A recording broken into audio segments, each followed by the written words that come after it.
il nous disait quelque chose qui nous faisait toujours rire. Il dit, quand je serai grand, je serai président. Alors on n'y croyait pas du tout. On n'y croit toujours pas d'ailleurs. En fait, très tôt, François Hollande a deux visages.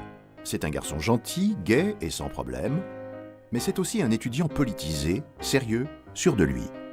Il n'est pas du genre à improviser. Son existence s'organise donc comme un puzzle dont il connaît, dès l'âge de 20 ans, l'image finale. Il sera acteur de la vie politique. Alors, il cumule des diplômes utiles, Sciences Po, HEC, l'ENA. En 1977, il s'apprête à faire son service militaire. À cause de sa myopie, il est déclaré inapte.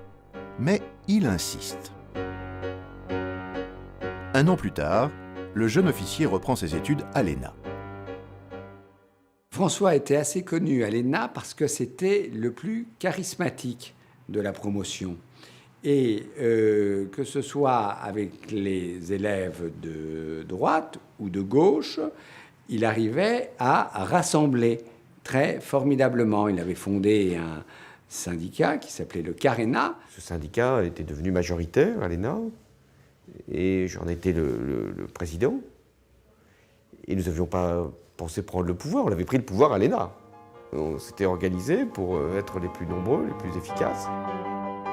La promotion Voltaire de l'ENA, c'est un véritable vivier de futurs dirigeants. François Hollande y côtoie Dominique de Villepin, Renaud Donnedieu de Vabre, Raymond Max Aubert. C'est aussi le banc d'essai de la méthode Hollande. On le voyait donc dans ce hall d'entrée de l'école saluer les uns et les autres. C'est l'image qu'on en retirait. C'était un jeune homme souriant, sympathique, aimable et qui ne portait pas tout de suite la discussion sur des problèmes métaphysiques profonds. Celui qui mettait aussi de la bonne humeur. Parce que c'était des gens sinistres quand même qui au départ arrivaient dans cette école, qui faisaient comme s'ils étaient sinistres.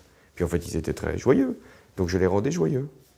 Il faut donner un peu de bonheur si vous voulez que les gens vous fassent confiance.